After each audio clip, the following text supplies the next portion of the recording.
قرآن کریم کہتا ہے سیرو فی الارض، زمین میں چلو پھرو، فانظروا کیف کان عاقبۃ الذین من قبلہم، وہاں دیکھو کہ پہلے جو لوگ گزرے ہیں ان کا انجام کس طرح ہوا، جن قوموں کے اوپر اللہ بچائے عذاب نازل ہوا۔ تو ان جگہوں پر اگر دیکھے آدمی اور دیکھ کر عبرت پکڑے کہ میں اللہ تعالیٰ نے مجھے اس عذاب سے محفوظ رکھا، اس کا کرم ہے، اس کا فضل ہے، اس کا شکر ہے، اور جن وجوہ سے ان کے اوپر عذاب نازل ہوا اللہ تعالیٰ مجھے اس سے بچائے، اس طرح دیکھنے سے کیا ہوگا؟ ثواب ملے گا انشاءاللہ تعالیٰ۔ قرآن کریم میں واقعہ بیان کیا ہے اصحاب الجنہ، یعنی ایک باغ والوں، قرآن کریم نے بیان کیا ہے کہ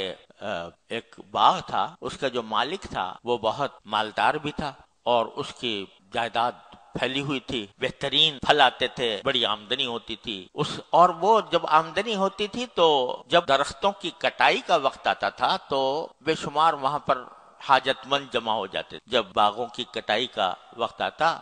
تو لوگوں کو پتا تھا کہ یہ بڑا غریبوں کا ہمدرد ہے، تو لوگ جمع ہو جایا کرتے وہاں، تو یہ ان سب کو نوازتا تھا، ہر ایک کو پھل دیتا تھا، ہر ایک کو کی مدد کرتا تھا۔ اس کا انتقال ہو گیا تو جو اس کی اولاد تھی وہ رسا تھے، ان کے دماغ میں الٹی بات آئی کہ ہمارا باپ تو بڑا بیوقوف تھا اور اس نے ان ساری اپنی جو ساری پیداوار ہوتی تھی وہ سب فقیروں میں تقسیم کر دیتا تھا اور اپنے پاس بہت کم رکھتا تھا۔ اب ہم اس بیوقوفی سے، اس حماقت سے نکلنا چاہتے ہیں، لہٰذا انہوں نے کہا اب ہم کسی اور کو نہیں دیں گے، جتنی بھی پیداوار ہے وہ ہم خود رکھیں گے، مالدار بنیں گے، دولت مند بنیں گے، دنیا کے امیروں میں شمار ہوگا۔ چنانچہ طے یہ کیا کہ جب کٹائی کا جب بالکل پھل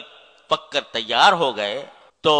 اس روز انہوں نے آپس میں یہ مشورہ کیا کہ آج ایسا کرو کہ لا يدخلن اليوم علیکم مسکین، آج کوئی مسکین داخل نہ ہو ہمارے باغ میں، آج ہماری کٹائی کا دن ہے، پھل اتاریں گے، آج کوئی مسکین داخل نہ ہو تاکہ ہمیں کسی کو دینے نہ پڑے، اور ایسا کرو کہ صبح سویرے اندھیرے منہ اندھیرے چلو اور اسی وقت سے کٹائی شروع کر دو۔ عام طور سے جو لوگ آئیں گے وہ بعد میں آئیں گے، تو ہم پہلے ہی سے احاطہ کر چکے ہوں گے، راستے میں رکاوٹیں پیدا کر چکے ہوں گے اور بہت صبح کو جا کر اپنا کام کر لیں گے، ساری کٹائی کر کے اور پھر اس کو بیچیں گے اور عیش کریں گے، اور یہ ارادہ کیا کہ ہم صبح سویرے جائیں گے۔ اللہ قرآن کریم فرماتا ہے کہ انہوں نے تو یہ بات کہہ دی کہ صبح ہم اٹھ کے جائیں گے اور کٹائی کریں گے اور اپنے پیداوار کو نکالیں گے، انشاءاللہ بھی نہیں کہا، یہ کہہ دیا کریں گے، صبح کو جائیں گے۔ تو اللہ تعالیٰ فرماتے ہیں فطاف علیہا طائف من ربک وہم نائمون، ہم نے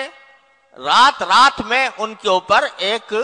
عذاب ایسا بھیجا جو پورے باغ کے اوپر چکر لگا گیا۔ صبح اٹھ کے جب یہ لوگ روانہ ہوئے اپنے باغ کی طرف تو باغ ہی نظر نہیں آتا، تو انہوں نے کہا کہ بھئی باغ تو نظر آ نہیں رہا، ہمارا جگہ تو یہی ہے، باغ کہاں گیا؟ تو کسی نے کہا جی تمہیں راستہ بھول گئے، ہم راستہ بھٹک گئے ہیں، باغ کہیں اور ہے، ہم کہیں اور دیکھ رہے ہیں۔ لیکن بعد میں انہوں نے کہا کہ نہیں یہ جگہ بھی وہی ہے اور باغ بھی وہی ہے، لیکن پورا باغ تباہ ہو چکا تھا۔ اس وقت ان کو ہوش آیا کہ ہم نے کیسے اس اللہ تعالیٰ کے حکم کے خلاف ہم نے ارادہ کیا تھا، رات بھر میں اللہ تعالیٰ نے وہ تباہ کر دی۔ یہ واقعہ یمن میں پیش آیا تھا، یمن کے علاقے میں جب یمن گیا تو اس جگہ سے بھی گزرا، اس باغ کو بھی دیکھا، اس باغ کو دیکھا تو وہاں یہ دیکھا آج تک وہاں پیداوار نہیں ہوتی، پوری زمین میں کالے کالے پتھر، اس طرح نوکیلے پتھر کھڑے ہوئے ہیں، اس میں چلنا بھی دشوار ہے، وہ ایسے پتھر کھڑے ہوئے، اور آج تک وہ باغ آباد نہیں ہو سکا۔ تو اب آدمی اگر ایسی جگہوں پر عبرت کے لیے دیکھے کہ اللہ تبارک و تعالی نے کس طرح یہاں پر اپنی قدرت سے ایسے لوگوں کو ہلاک کیا، اور کس وجہ سے ہلاک کیا، بخل کی وجہ سے، کنجوسی کی وجہ سے، تو یہ عبرت کی نگاہ سے دیکھنا یہ بھی موجب اجر و ثواب ہے اللہ تبارک و تعالیٰ کے ہاں، کہ آدمی اس کو دیکھ کے ربنا ما خلقت ھذا باطل سبحانک فقنا عذاب النار۔ تو یہ بھی آنکھ کا ایک بہت بڑا استعمال ہے، عبرت کی نگاہ سے ان جگہوں کو جہاں پر اللہ تبارک و تعالیٰ نے اپنی قدرت سے نافرمانوں کو سزائیں دی، ان جگہوں کو اگر آدمی اس نگاہ سے دیکھ تو یہ ثواب کی بات انشاءاللہ